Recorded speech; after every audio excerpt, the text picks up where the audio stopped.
Oke, assalamualaikum warahmatullahi wabarakatuh.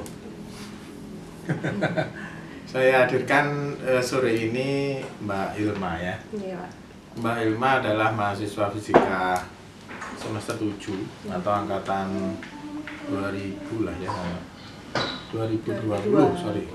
2020 artinya mahasiswa menengah menjelang akhir gitu kan. Ya, tentu banyak yang sudah dialami ya studi di S1 Fisika Uner. Mulai yang online gitu kan, sampai yang sekarang mulai offline dan sudah menjelang lulus. Ya lah. Sudah skripsi. OTW, Pak. OTW artinya proposal. Iya, proposal semester ini.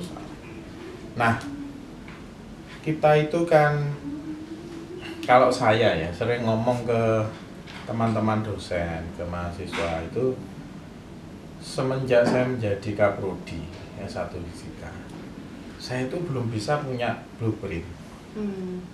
Jadi yang apa yang saya rencanakan dan sudah lakukan sekarang tidak bisa saya copy paste untuk tahun depan. Jadi yang sekarang dilakukan besok berubah.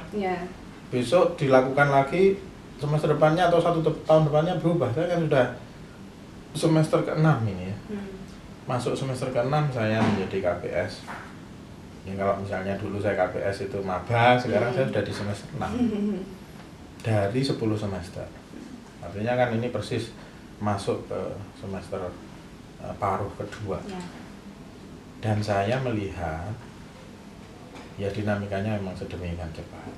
Mulai pertama ada COVID, kita nggak bisa apa-apa. Kemudian kedua COVID selesai, kita masih istilahnya adaptasi untuk offline. Dan itu tidak mudah. Masih banyak mahasiswa yang pengen kuliah ya online.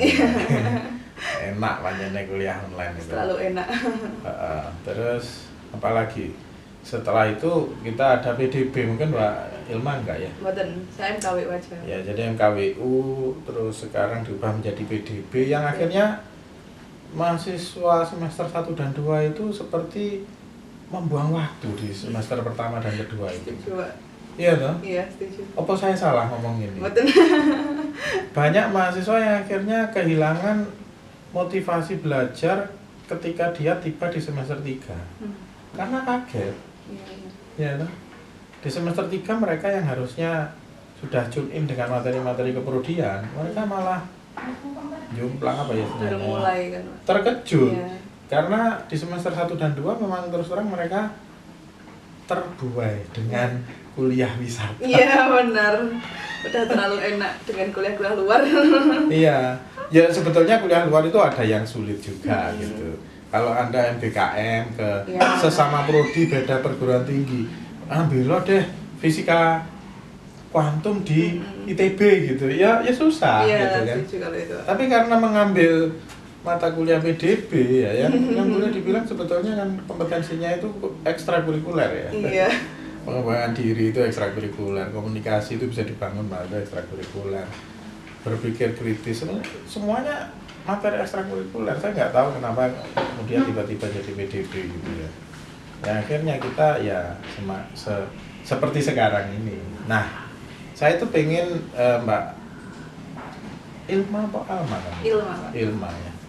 Mbak Ilma itu cerita atau bisa menyampaikan selama ini semester 7 ya. Semester 6 selama 6 semester berapa semester yang online dan berapa semester yang offline? Kalau kemarin itu rata di 3 semester online, 3 semester offline, karena kan kemarin fisika sempat yang di semester 3 udah mulai offline. Betul. Di praktikum ya. Nah, itu bisa dibilang mulai hybrid, udah ada yang separuh online, separuh offline. Itu semester 3-nya Mbak Ilma ya? Iya, semester 3 saya. Oke, jadi 2021 ya? Iya, akhir ya, mungkin belum. Saya ingat kok 2021 itu kan masih Delta ya? Kita banyak yang meninggal waktu itu. Kemudian di akhir-akhir, entah September atau Oktober itu, saya agak heran aja, COVID itu tiba-tiba suddenly dia habis gitu. Tiba-tiba turun habis, benar. Iya. Dan saya terus terang juga ingat pertama kali saya masuk ke ruang ini sejak jadi KPS itu ya 2021 bulan September kalau nggak Oktober.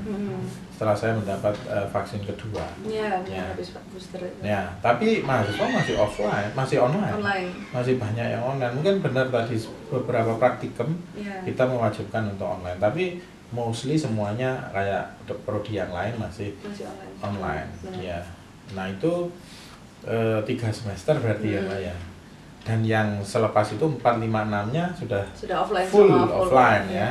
Karena saya ingat saya juga mewajibkan semua dosen dan mahasiswa bulan April 2022 semuanya tidak ada menggunakan online Ya. lagi. Walaupun hybrid enggak wis lah offline gitu kan. Ya. Kurang efektif soalnya Pak. kalau Iya. gitu. Nah, sekarang gini. Saya ingat Mbak Ilma itu dulu dari MAN 2 Malang. Iya. Artinya MAN 2 Malang itu sekolah yang cukup beken, cukup populer dan akademiknya cukup diakui lah ya. Benar. Diakui. Jadi untuk Jawa Timur aja sudah termasuk yang tinggi gitu ya.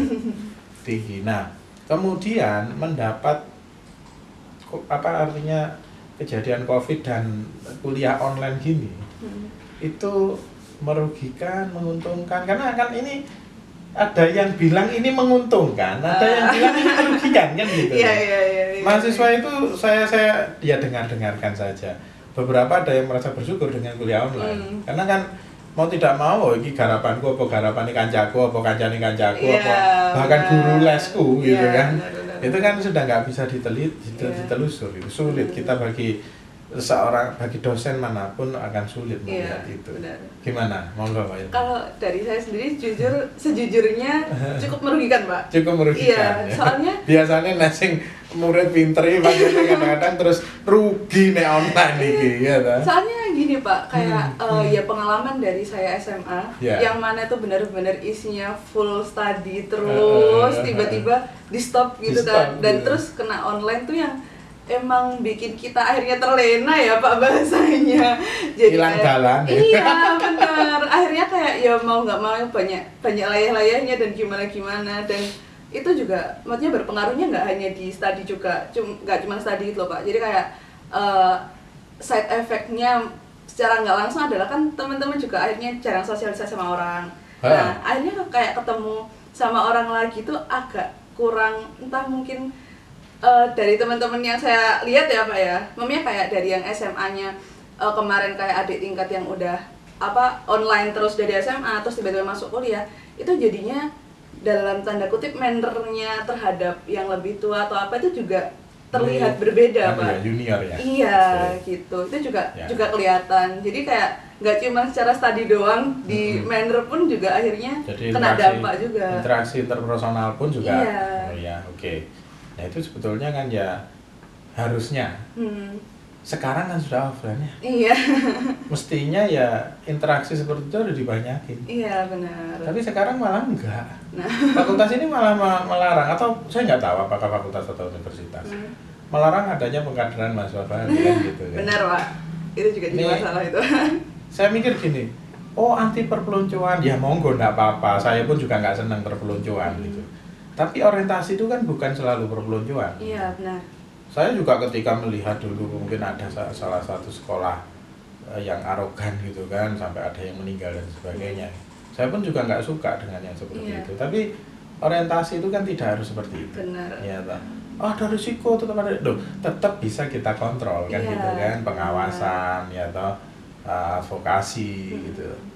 Kemudian ya intinya kita harus hati-hati gitu kan. Tapi pengkaderan atau orientasi mahasiswa baru itu juga perlu karena ya itu tadi kalau misalnya coba kita bayangkan semester 1 mereka maba dan semester 2 mereka itu PDB, semester 2 itu PDB. Tidak terlalu berinteraksi dengan fakultas, itu yang pertama. Yang kedua, juga tidak terlalu berinteraksi dengan kakak kelasnya. Kakak kelas juga. Dengan himpunannya dan sebagainya. Sehingga mereka itu seolah-olah lupa rumahnya. Iya, nggak tahu rumahnya di mana. Nah, begitu sampai di semester 3, padahal organisasi itu kan harus passing down ya, harus diteruskan, estafetnya harus diteruskan. meneruskan di semester 3 itu terlambat. Benar, setuju Pak. Iya kan, terlambat. Jadi ya kalau di fisika kita kan tahu kan yang kemarin yang 2022 itu kan kita ya keluar ke Kenjeran Iya, gitu kan. benar. Mahasiswa ke Kenjeran untuk melakukan pengkaderan atau orientasi apapun itu gitu kan. Saya cuma pesan hindari medan air dan sebagainya karena itu berbahaya. Nah itu kan bisa kan kita titipkan kehati-hatian kepada panitia, kita kontrol juga karena ya mau tidak mau nanti mereka juga harus meneruskan organisasi ini gitu loh. Oke, jadi Mbak Ilma termasuk yang merasa online itu cukup banyak merugikan gitu benar. ya. Di samping terlepas dari mungkin mahasiswa yang lain merasa online itu istilahnya menguntungkan. Sih, kita potong karena adanya.